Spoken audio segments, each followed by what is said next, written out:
Welcome to the Great Detectives of Old Time Radio. From Boise, Idaho, this is your host, Adam Graham. If you have a comment, email it to me, box13@greatdetectives.net. Follow us on Twitter at Radio Detectives and become one of our friends on Facebook, facebook.com/Radio Detectives. As you make your travel plans, remember JohnnyDollarAir.com. JohnnyDollarAir.com is a Priceline affiliate.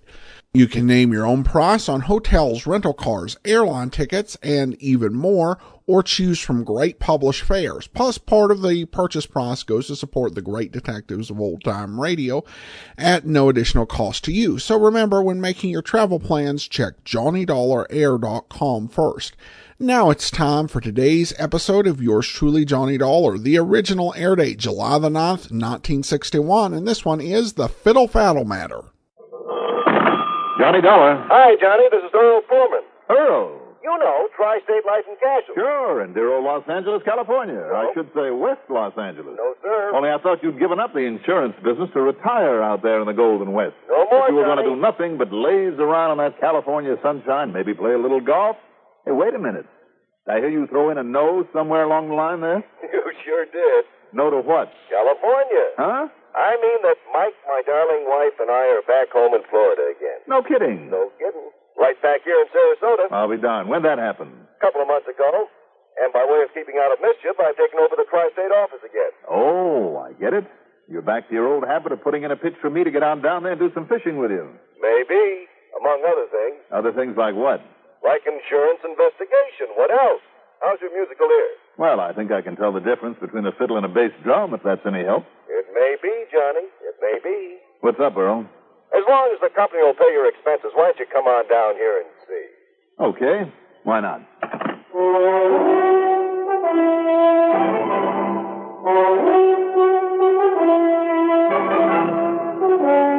The CBS Radio Network brings you Mandel Kramer in the exciting adventures of the man with the action-packed expense account. America's fabulous freelance insurance investigator, Yours truly, Johnny Dollar.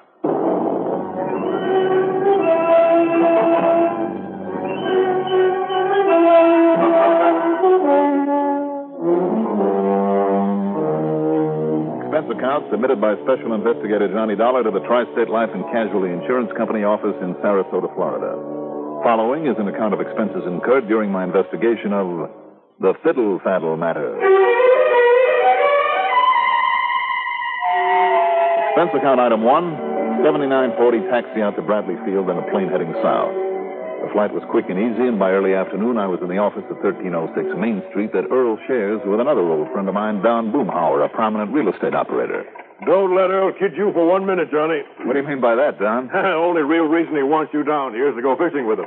And maybe in the hopes he can get you to settle down here, which wouldn't be such a bad idea, Johnny. Now, stop making with the pitch, Don. You dig up Earl for me so I can get to work on his insurance problem. Well, I tried. And you did very well. Tell me, do you know anything about why he wants me down here? I told you. No, I mean about the job he has for me. Oh, that. Well, Johnny, it's probably the most unimportant case anybody ever handed you. Did you ever hear of Mr. Joseph R. Tetrick? Nope, never heard of him. Real big in oil and steel and copper a while back. Came down here to retire. Built himself a big house at the north end of St. Armand's Key, really on Lido Shores. And? Well, that house of his includes an air-conditioned walk-in vault big enough for the average bank. And why? Why? It's to keep his collection of fiddles in. Collection of fiddles? That's right, violins. Fine, rare violins. Oh, you must be quite a musician. Nope, doesn't know a hemisemidemiquaver from a G-string. What'd you say? I wouldn't know the difference myself, Johnny, so don't ask. But that collection is his one pride and joy in life. A couple of genuine Strads.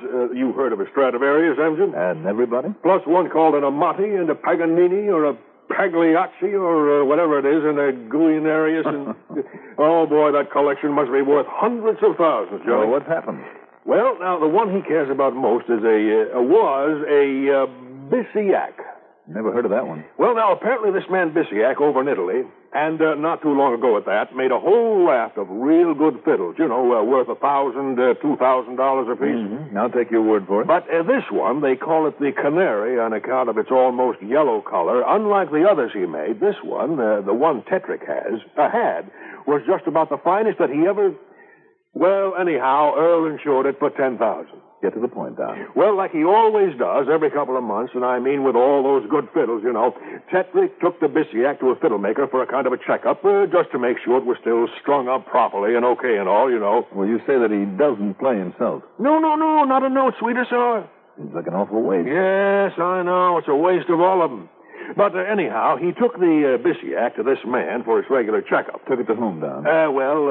He's an old Italian named Antonio DiPolito. And he's been down here over a year now, has his little shop at the end of Palm Avenue. DiPolito? Yeah, DiPolito. Anyhow, he took the fiddle to him yesterday, and this morning early, the police found the place broken into, old man DiPolito on the floor, still out from a bang on the head, and of course, that Bisiac fiddle was gone. Mm-hmm. Now, have the police any leads on who got into that shop and how? Nary a one, Johnny. But, now, about 2 hours ago, Tetrick called Earl up on the phone and told him to hop on out to his home on the Key, that he was certain he had the answer to the whole thing. That's where Earl is now, huh? Yes. And if you ask me, if Tetrick does know who did it, you've wasted your time coming down here. Well, I better try calling Earl at the Tetrick place. You mind if I use his phone? Wait a minute. Hold everything, Johnny. Don't bother. He's just parked his car out front. Oh, good. What's the matter with him? Oh, yes. He does look kind of funny, doesn't he? Hi, Earl. How are you? I should say, what's all the gloom about? Well, hi, Johnny. I'm glad you got down here so fast. Tell me, Earl, did old man Tetrick really know who took his fiddle and how and why, like he said he did on the phone? I guess he must have done. Must have? Yes, Johnny. By the time I got out there to his place, Tetrick was dead. Oh, murdered.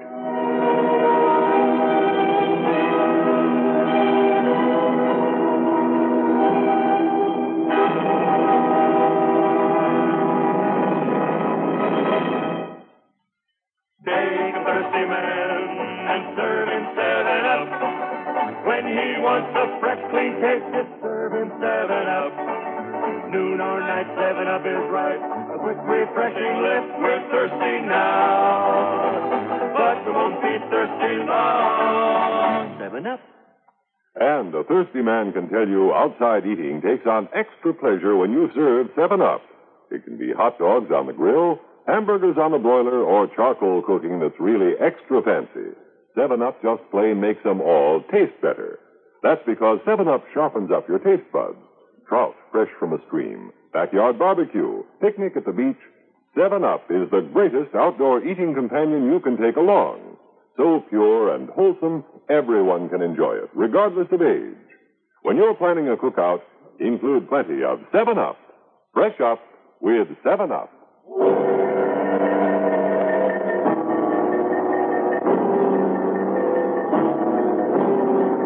By the time Earl Pullman got back to his office to tell us about the murder of Joseph Tetrick, the Sarasota police had arrived there and a full-scale investigation was underway.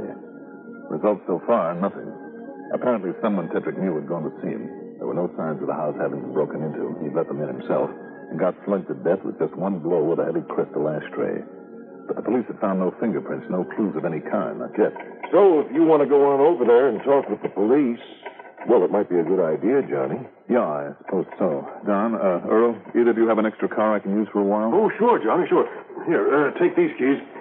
It's the light tan job out in the back there. Thanks, Don. Oh, better still, I'll drive you over there, Johnny. No, Earl. To where I'm going, I think I'd rather go alone.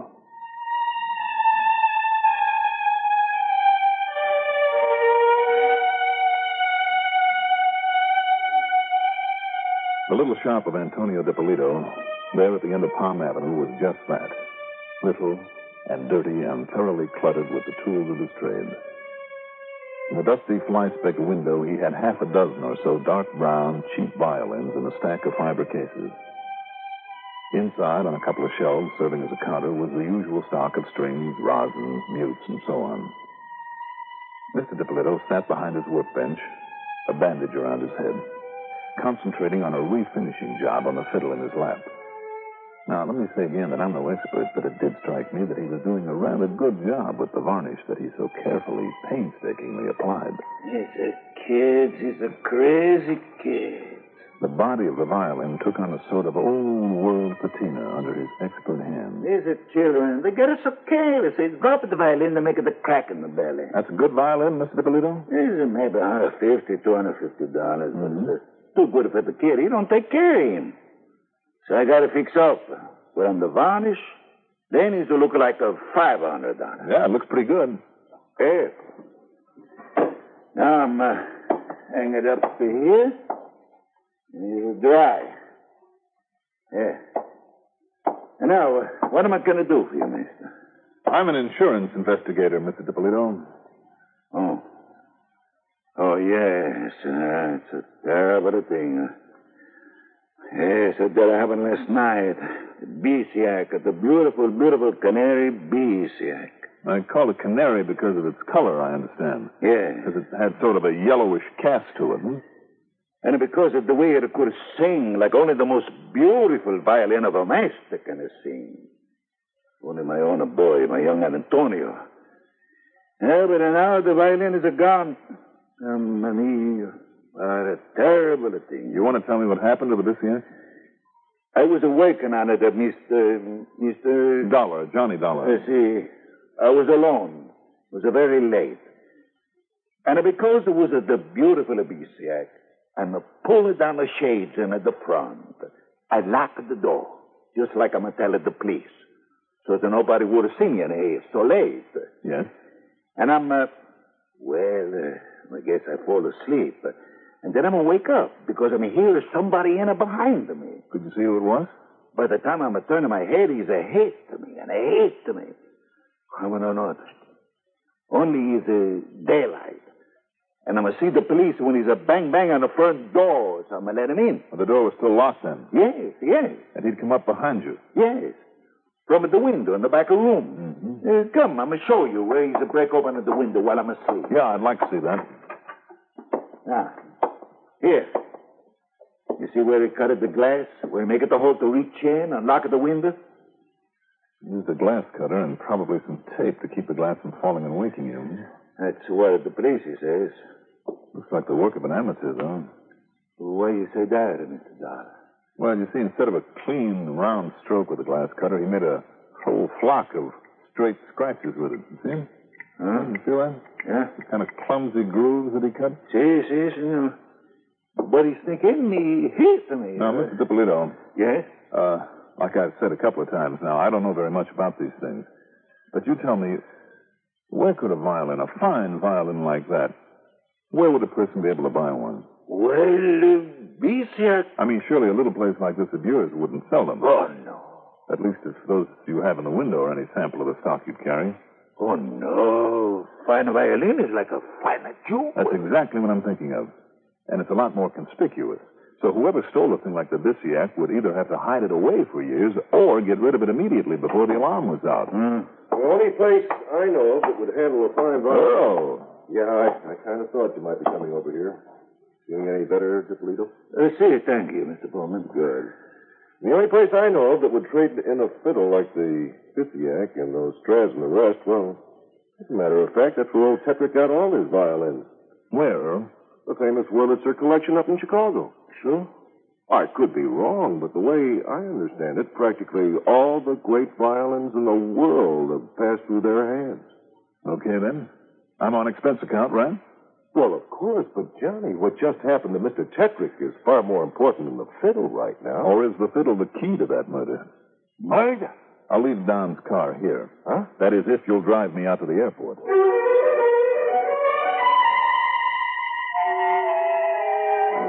Item 2 is 7905, plane fare to Chicago. I had a late dinner and spent the night at the Blackstone Hotel. That's item 3. Call it $15 even. In the morning, within 5 minutes of the time they opened for business, I was talking with one of the experts at the Wurlitzer collection. Well, of course, Mr. Dollar will immediately notify every one of our branches, too, New York, Los Angeles, and so on, to be on watch for that Bissiac. Good.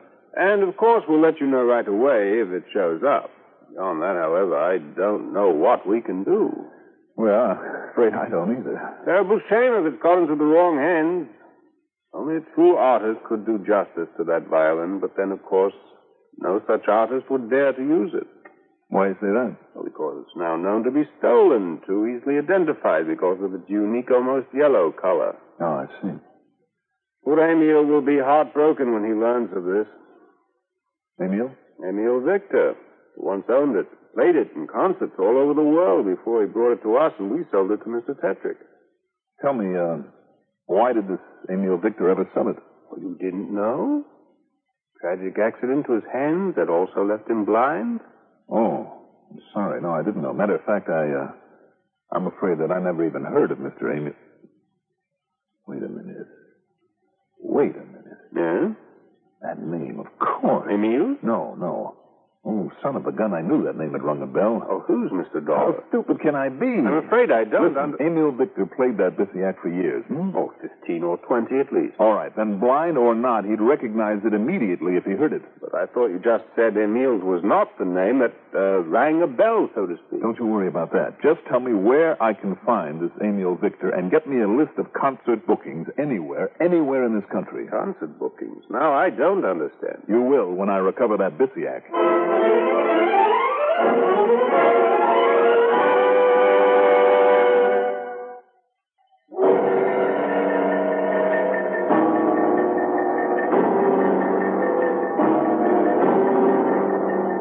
Item 4 is 420 for a couple of phone calls to Earl Pullman.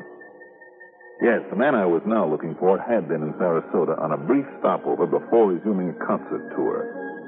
Okay, now, with the help of the concert schedule, I knew where he was going to play next.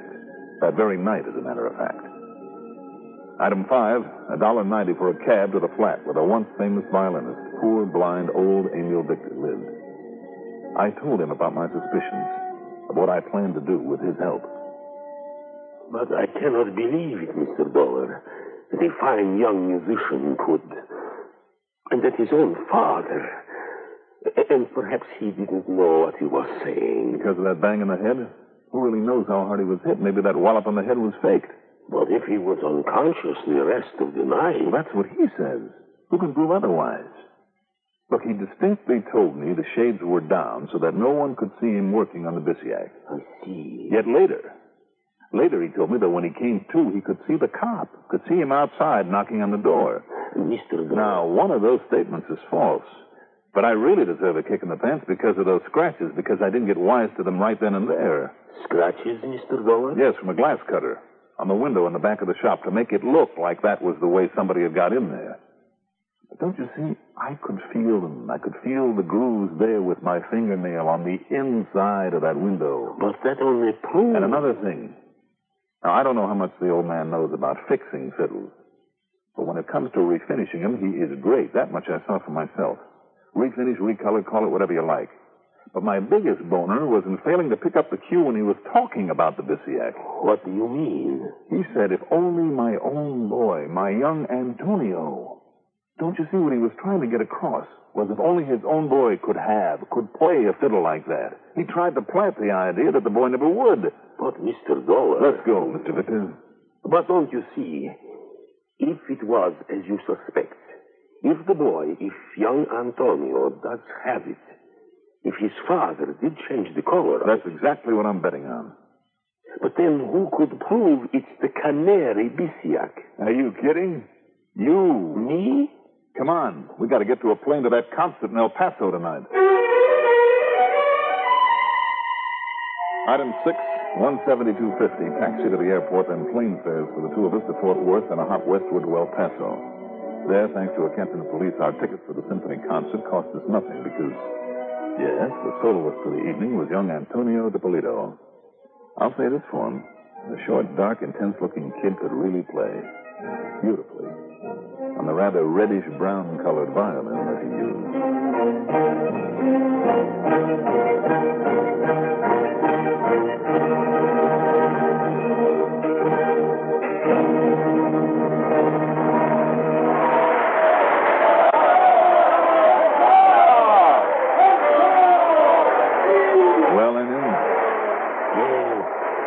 Yes, Mr. Dollar. It is the Bisiac. I'm sure. Absolutely sure? How could I be mistaken? when that instrument of heaven was my own for so many years. Okay. Would a father not recognize his own child? And I tell you, the Bisiak was far closer to me than a child could ever be. It was a part of me, as much as my own hands and mind and spirit are a part of me. From the first note that young Antonio played, I knew it was the Bisiak. Good. Even though it does not quite sound the same as it did. What do you mean? Because of the varnish he must have used, the old man, to change the color. Mm-hmm. There is a dryness to the tone that was not there before. It is just as robust, as commanding in its tone as ever. Yet there is a dryness, too, that only I would hear. But it is the Bisiak, the Canary Bisiak. Of that there can be no question. Okay, then come on. We'll pick up the police and wait for him in his dressing room.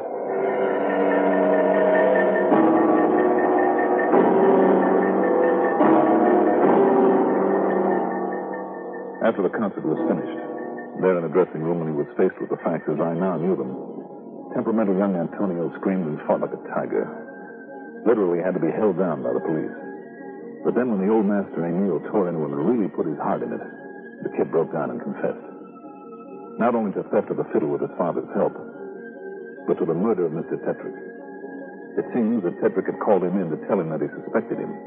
And when Tetrick picked up the phone and called Earl Pullman, Tony struck him down and killed him.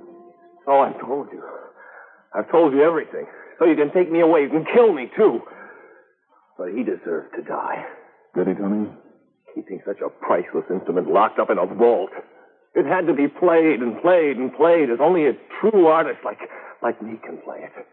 To thrill an audience with the warmth and color and sound that only I, Antonio, can bring from anything I touch. And now, thanks to you, I shall play no more. No? All this talent of mine, this matchless technique wasted. All the years that my father spent working, begging, even stealing so that I could study. And the hours of days and years of practice that I spent developing this wonderful gift that I have wasted. Is it? But it's the world that loses. Never again will an audience be able to feel the outpouring of my soul in the music of my violin. Without an audience to feel the power of my every note, I shall play no more. Why not, Tony? What? Well, if an audience is all you need, seems to me that where you're going, you can be pretty sure of a captive one.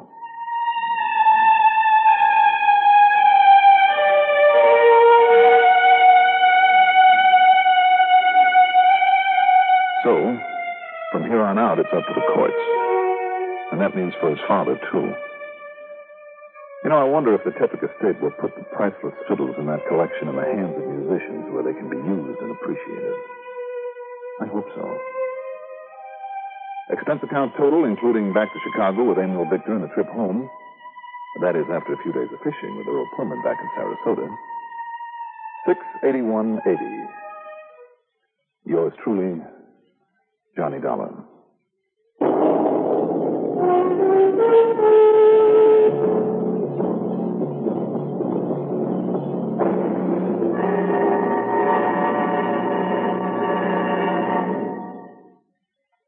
If you ever suffer a touch of arthritis or rheumatism and you've never tried Mentholatum Deep Heating Rub, you can't know how good its deep heating action can make you feel. As you massage it into painful areas, you feel its deep heating action. You know relief is on its way. Mentholatum Deep Heating Rub is an extra strong combination of active ingredients for safe, temporary relief of minor arthritic rheumatic pain. Use greaseless, stainless Mentholatum Deep Heating Rub often. Now, here's our star to tell you about next week's story. Next week, the old-fashioned murder matter. As if there was anything new-fashioned about it. Join us, won't you? Yours truly, Johnny Dollar.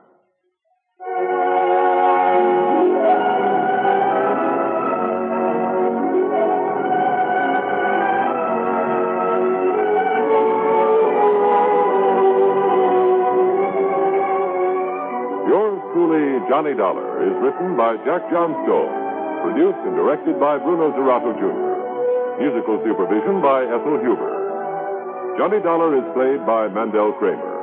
Also heard in our cast were Santos Ortega as Dipolito, Leon Janney as Emil Victor, Richard Holland as Tony, Frank Behrens as Don Boomauer, Sam Gray as Earl Poorman, and Bill Lipton as the violin expert. Be sure to join us next week, same time, same station, for another exciting story of yours truly, Johnny Dollar. This is Art Hanna speaking.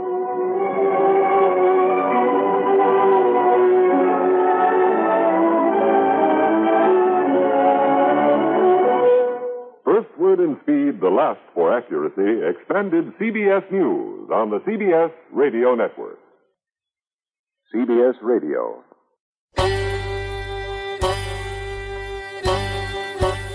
Hi, this is Andrew from OTRWesterns.com. I wanted to invite you to come take a look at our site where we put out podcasts of old-time radio westerns.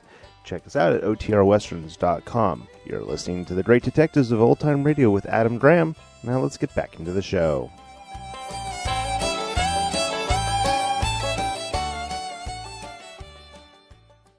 Welcome back. Well, I was impressed by the amount of research done for this story.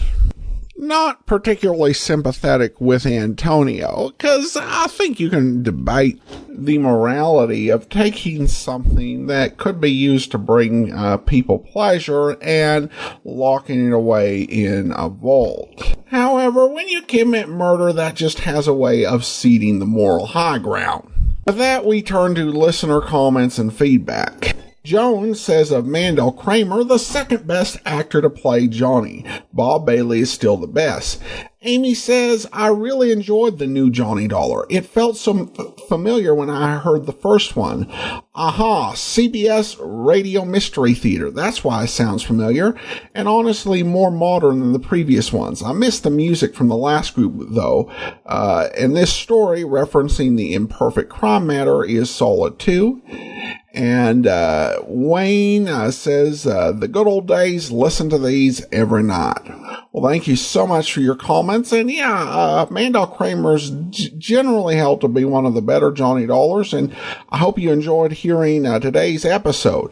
That will do it for tonight. Oh, join us back here tomorrow for Dragnet next Friday, another episode of yours truly, Johnny Dollar. In the meantime, send your comments to box13@greatdetectives.net. Follow us on Twitter at Radio Detectives and become one of our friends on Facebook, facebook.com/Radio Detectives. From Boise, Idaho, this is your host, Adam Graham, signing off.